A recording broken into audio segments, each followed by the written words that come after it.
नमस्कार। आज की अपडेट उन सभी कर्मचारियों और पेंशन भोगियों के लिए बेहद जरूरी है जो ईपीएफओ की कर्मचारी पेंशन योजना यानी ईपीएस -50 के तहत मिलने वाली मासिक पेंशन पर अपना घर चलाते हैं। बहुत से परिवारों का दवा इलाज, राशन, बिजली पानी, किराया और बाकी जरूरी खर्च इसी पेंशन से मैनेज होता है। पिछले कई सालों से न्यूनतम पेंशन बढ़ाने की मांग लगातार उठती रही है और इसी के साथ हाई पेंशन यानी उच्च वेतन के आधार पर पेंशन गणना वाला मुद्दा भी तेज हुआ है।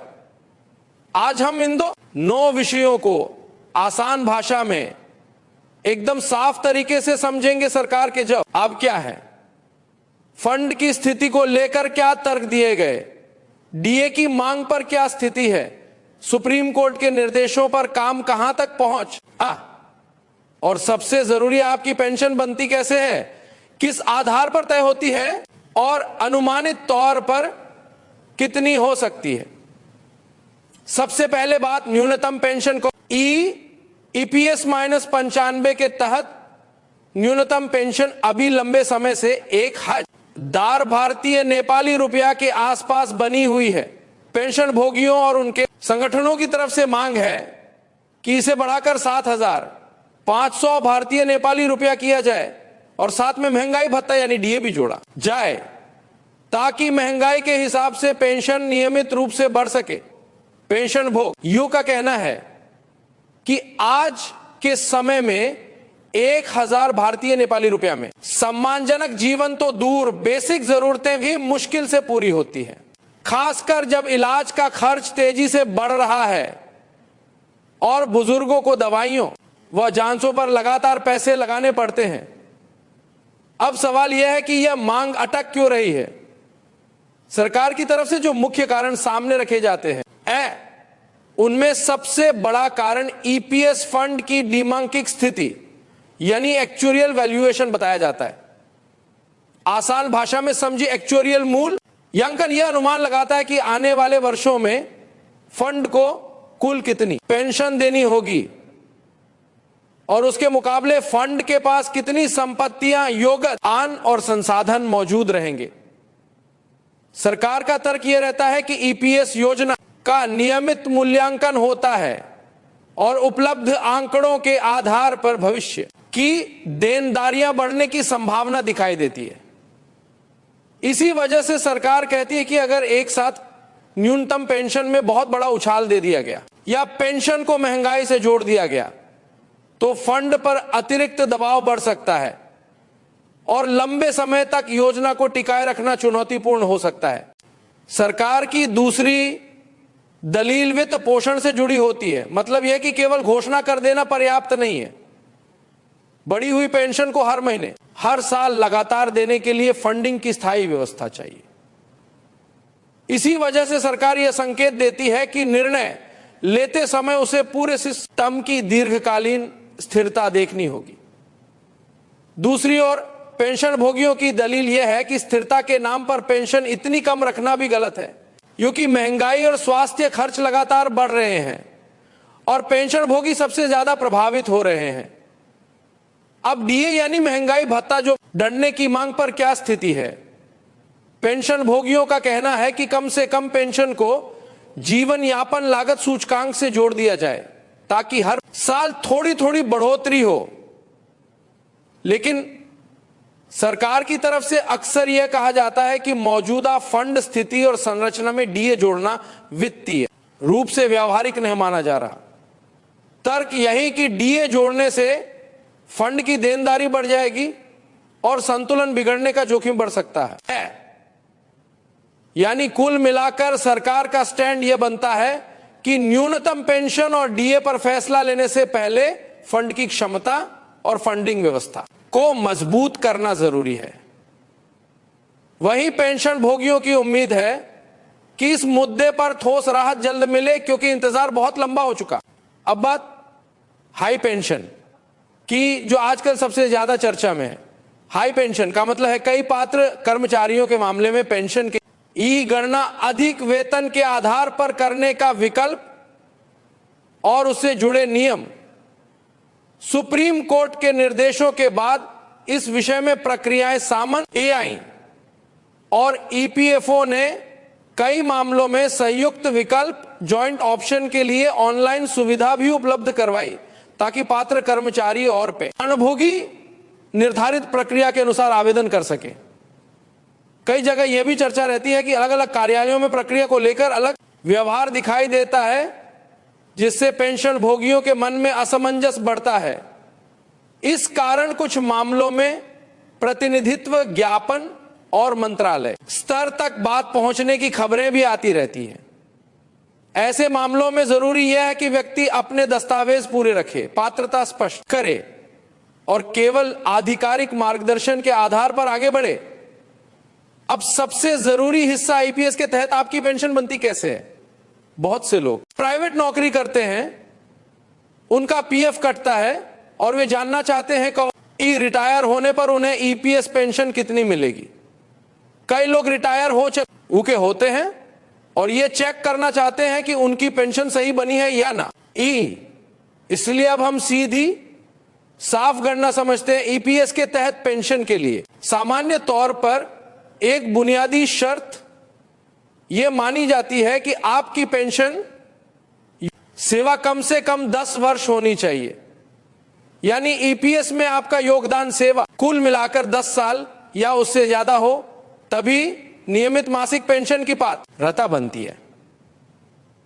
इसके बाद पेंशन की गणना के लिए जो फार्मूला आमतौर पर बताया जाता है वो यह है, मासिक पेंशन बराबर पेंशन योग्य, सैलरी टर्म पेंशन योग्य सेवा अली 70।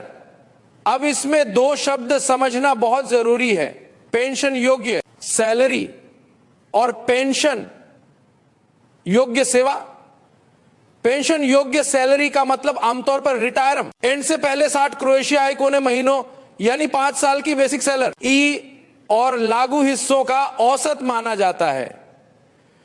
बहुत से मामलों में से बेसिक जोड़ डीए के औसत के रूप में भी समझाया जाता है, लेकिन असली गणना आपके रिकॉर्ड और नियमों के अनुसार ईपीएफओ के डेटा पर निर्भर करती है। कई मान्य उदाहरणों में एक अधिकतम सीमा का संदर्भ भी दिया जाता है, जिसे 15,000 भारतीय नेपाली रुपया प्रति माह के आधार पर समझते हैं। यानी सामान्य समझ के लिए लोग यह मानकर चलते हैं कि पेंशन योग्य सैलरी का कैप मान्य हो सकता है। हाई पेंशन के मामलों में अलग स्थिति बन सकती है, लेकिन बेसिक फार्मूला समझना जरूरी है। पेंशन योग्य सेवा का अर्थ है आपने कितने वर्षों तक ईपीएस में योगदान वाली सेवा की। कई बार अधूरे वर्षों महीनों के लिए राउंडिंग की बातें भी सामने आती हैं और कुछ संदर्भों में अधिकतम सेवा सीमा का उल्लेख भी मिलता है, लेकिन आपके केस में जो मान्य होगा वह आपके सेवा रिकॉर्ड और ईपीएफओ के नियमों के अनुसार तय होगा। अब इसी फार्मूले को एक उदाहरण से समझिए। मान लीजिए आपकी पेंशन योग्य सैलरी 15,000 भारतीय नेपाली रुपया मानी गई और पेंशन यह सेवा 25 वर्ष है, तो पेंशन बराबर 15,000 टर्म 25 जो 70 बराबर 3 लाख 75,000 भाग 70 लगभग बराबर 5,357 रुपए लगभग। यह केवल समझाने के लिए उदाहरण है। आप वास्तविक पेंशन आपकी सेवा अवधि, रिकॉर्ड, पात्रता और ईपीएफओ द्वारा स्वीकार किए गए पेंशन योग्य वेतन पर निर्भर करेगी। इसलिए अगर किसी को अपनी पेंशन का सही अनुमान निकालना है तो उसे अपनी सेवा विवरण, योगदान और ईपीएफओ के रिकॉर्ड की जांच जरूर करनी चाहिए।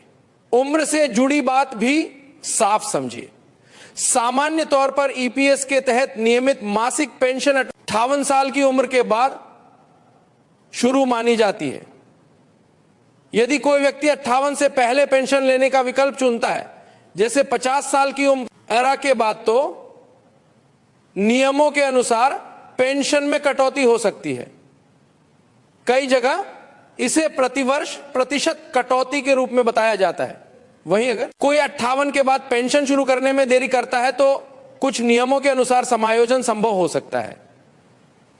इसलिए यह जरूरी है कि आप अपनी उम्र, रिटायरमेंट डेट और पेंशन शुरू करने की तारीख को ध्यान में रखकर सही निर्णय लें। अब जो लोग रिटायर होने जा रहे हैं उनके लिए एक आसान चेकलिस्ट की तरह समझिए कि आपको किन चीजों पर ध्यान देना चाहिए। सबसे पहले अपने यूएन से जुड़े रिकॉर्ड, सेवा अवधि और पीएफ, ईपीएस योगदान का मिलान कर लीजिए। दूसरा, अपनी अंतिम 60 महीनों की सैलरी का रिकॉर्ड, बेसिक पे का औसत और नियुक्ति रिलीविंग गाह का डेटा सही रखें। तीसरा, अगर आपके केस में हाई पेंशन का विकल्प बनता है तो केवल आधिकारिक नोटिफिकेशन, दिशा निर्देश और ईपीएफओ की प्रक्रिया के अनुसार ही आवेदन करें।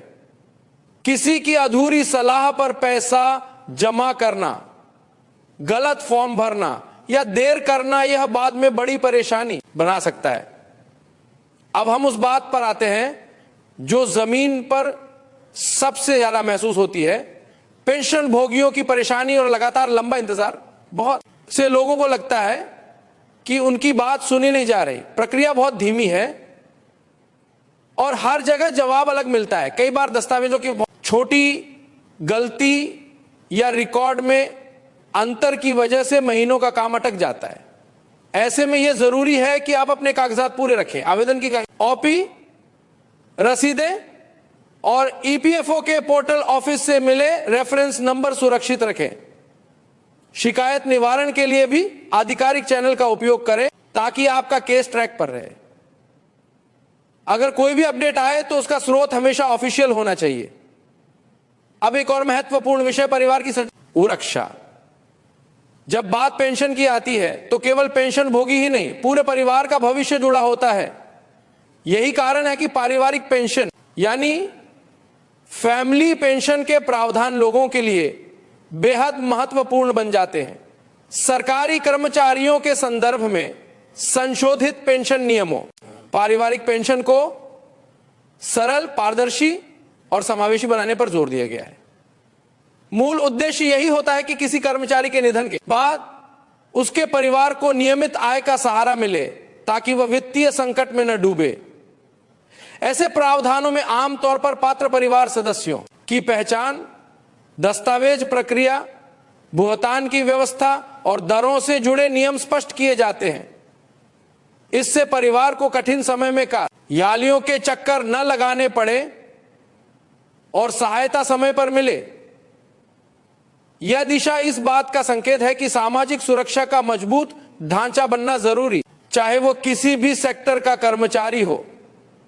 अब पूरी चर्चा का सार समझिए। ईपीएस -95 की न्यूनतम पेंशन बढ़ाने की मांग इस ये अटकती दिखती है क्योंकि सरकार फंड की एक्चुअरियल स्थिति और दीर्घकालीन वित्तीय स्थिरता का तर्क देती है। डीए जोड़ने या महंगाई ए लिंक करने के प्रस्ताव को भी मौजूदा संरचना में वित्तीय रूप से व्यवहारिक नहीं बताया जाता।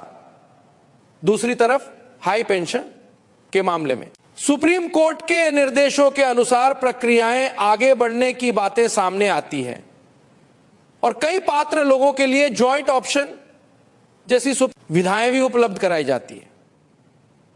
साथ ही पेंशन गणना का बेसिक फार्मूला, 10 साल की पात्रता और 58 साल की उम्र, ये बातें हर व्यक्ति को स्पष्ट रूप से पता होनी चाहिए ताकि कोई आपको भ्रमित न कर सके। अगर आप यहां तक सुन रहे हैं तो इसका मतलब है कि यह जानकारी आपके काम की है।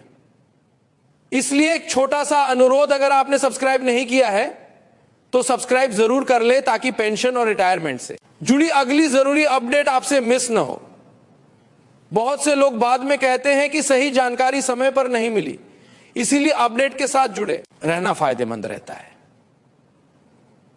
और हां, इस जानकारी को उन साथियों तक भी शेयर कर दीजिए जिनके घर में ईपीएस -95 से पेंशन आती है या जो रिटायरमेंट के करीब हैं, क्योंकि एक सही सूचना किसी के लिए बहुत बड़ी मदद बन सकती है। अंत में एक बार फिर स्पष्ट कर दूं, अपनी पेंशन को लेकर जो भी कदम उठाएं वह रिकॉर्ड और आधिकारिक प्रक्रिया के आधार पर ही उठाएं।